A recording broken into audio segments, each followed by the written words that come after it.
Hi, it's Amy from Mixing Babies in Business. I'm recording this to share the 3 techniques that I covered in the webinar that I did this past week about remote work with kids, because I thought maybe you'd be interested in those tips right now. They can be applied to you whether you have your own business or whether you're an employee. So there are things that I've been doing since before becoming a parent and since having kids, since I was freelancing over the last decade, but I was doing remote work in 2014. So I started doing that overseas, was pretty on my own in that I was working for a company that had a 10-hour time difference from where I was based, and I was usually doing my work while they were asleep and vice versa. But I practiced these 3 things because I had such flexibility in my schedule and everything was so new to me when I had moved. At the time I had moved to Ireland and I was trying to get settled and all this stuff. And so I just kind of had so much time on my own to test things out that I really wanted to change the way that I did things normally. So I didn't have to do a 9-to-5 schedule, and I was able to kind of figure out a workflow that worked for me. And when I did figure that out and based it on kind of my health and my wellness and my natural rhythms and when I was most productive, I found that I was way more efficient, way less stressed, and overall a lot happier because I wasn't kind of pushing myself to work harder at a time when I was exhausted or just not my natural best time of day for me to do at the time I was doing some project-based work. So it depends on what you do work-wise, but if you're doing project-based work or a service-based role and you are needing to get into kind of a creative zone of genius or into a rhythm, this will hopefully help you. So I covered 3 things. I covered boundaries, blocking, and batching. The first one, boundaries, is, it seems simple, but can be a lot harder to implement in reality. If you don't know what your boundaries are or if they've been crossed or how to set them, a good way to look for them is to look at things that make you frustrated or resentful in your current situation. So from a personal point of view, I recommended that people communicate effectively with people in their household, including their kids. But if you have another caregiver or parent living with you, just being clear on who's doing what and when, and being very firm on when you need things, in terms of if you haven't showered all day and you just need 10 minutes to yourself, just saying what you need and when you need it, and just sticking to that. And if you need some quiet time and you're looking after your kids, same thing, being very clear with them on what's happening, what's going to happen, and when it's happening, and then sticking to that so that you can hopefully get a bit more of a routine.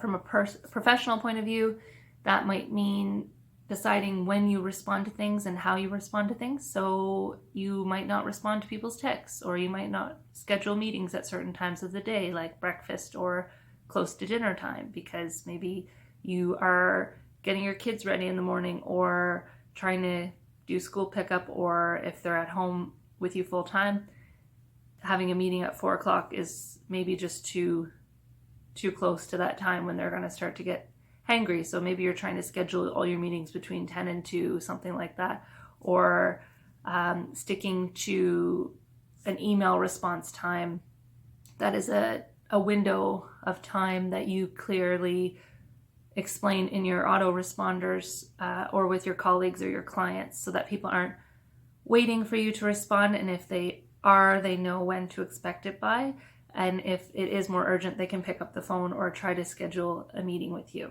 So that's boundaries, and there's a lot more under that, but high level, figuring out what yours are and letting people know what they are, and then sticking to it.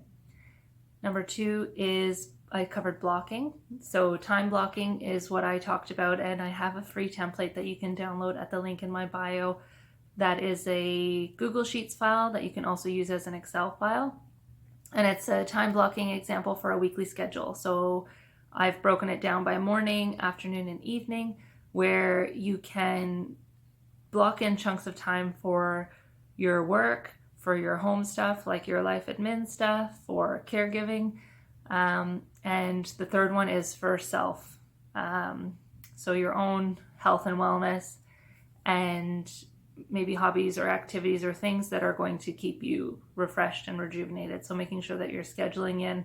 I like to put something in every day. Some people will say that they have certain days of the week that they like to do things. So you might choose certain days from a professional point of view to do finance related tasks or admin related tasks, or your meetings or your calls, or if you're in events or you have to be presenting or attending things, you might want to have certain days of the week that you are allocating to those things, or certain times of the day, like I mentioned with the boundaries. From a personal point of view, the time blocking helps me a lot with having young kids. You've always got appointments. So I like to have a whiteboard that I write things on, and I also have a days of the week diary that I can just chunk things in so that I know just to not plan things around those items, or to just have more of a buffer.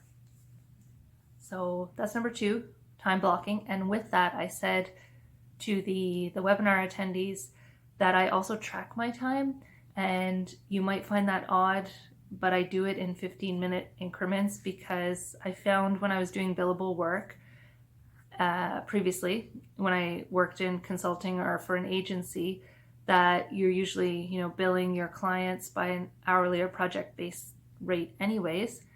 And I just kind of carried that forward with my own work, and I still do it when I'm working with clients, because you might think something's going to take you half an hour, but it really takes you an hour. And I always like to note how long the actual task took against what I allocated for it, because then it helps you quoting in future or communicating with the people you live with that you need X amount of time to work on something. So that's time blocking. So boundaries, blocking, and batching. The third one is related to both of them. I like to look at my priorities, look at my goals for the month, but also for the week of what I want to accomplish. And I like to batch things together. So for example, my podcast episodes, I will edit all 3 mini episodes for an interview at the same time, and I'll write the script and record my intros and outros in the same session, thread them together. If I'm doing collateral or design work, I will do that at the same time, and I will do things in bulk or batches so that my brain isn't constantly switching from each thing. And I usually am that person who has too many tabs open in my browser, but also in my life and with my thoughts. So I usually have a lot of different things going on. But what I find works best for me is batching things on certain days and things in certain windows. And it does help to communicate that, especially if you're doing client work or with your colleagues, that maybe you're going to do certain project things on a certain day. That relates to your boundaries and your time blocking, but it's good for them to know that that's how you work. And I really feel like that can also apply to your personal life. So I do that with life admin stuff, booking appointments or setting up calendar reminders. I'll do them all at once. Laundry, I always joke that we have a few baskets in the house, and we usually let them pile up. And it's like laundry wars, because it's like, who's going to crack first and start folding them and putting it away. But I hate doing something once repeatedly, and you might love it. So do whatever works for you. But if I'm going to do any cooking or cleaning related stuff, I like to do a few things at a time. So cooking more than I need, or waiting until I have a lot of things to clean, because who doesn't love waiting to have more things to clean, right? But ideally I wouldn't be doing that at all. But during a pandemic, we're all at home and we're all cooking at least 3 meals a day plus snacks with kids. If you've got kids at home with you all the time, and all the stuff just piles up. So I like to batch when I'm doing the things, but also activities. So I mentioned if you're going to try to do exercise, maybe involving your kids, going out for a walk at the same time as they're on their bike, doing things together that make sense, setting up a group call or a family call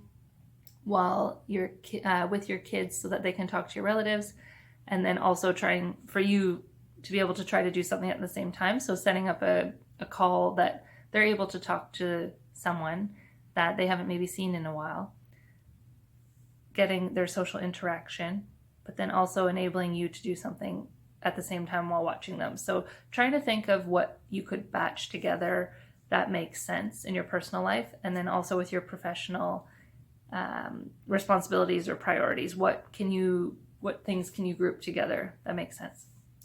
So boundaries, blocking, and batching were the 3 key areas that I talked about, and you can go a lot more into detail with these, but for now those are the basics that I covered. And I think that really you should try it out for a week or 2 and see what works best for you and what you like and how much of a difference it makes, because they seem simple in concept, but in reality, once you start changing your mindset around these things and your behaviors and your routines, you will see a big difference. And the best thing is it doesn't really cost you any extra money. It's just a bit of time to think about what you need and then to be consistent with it. So especially during these times when we can't maybe get out and do as many things, the sheet that I've created is digital, so you can download that and print it at home or use it on your computer. And I've even heard from people who are using it for their kids' remote school or homeschooling. So it's something that your kids could use too if they're old enough and they want to have some control over their schedule and when they're doing certain things. And the other items, there are software tools you can use if you want. A lot of them are free. There are paid productivity tools you can use, but I think a lot of it is free and accessible for most people. It's just the getting used to it that takes a bit of time. But give it a go. Let me know what works for you, and if you have any other ideas, feel free to send me a private message or comment on this video and let me know what you're doing right now to help your remote work with kids workflow and schedule and sanity. So take care, everyone. Thanks for watching.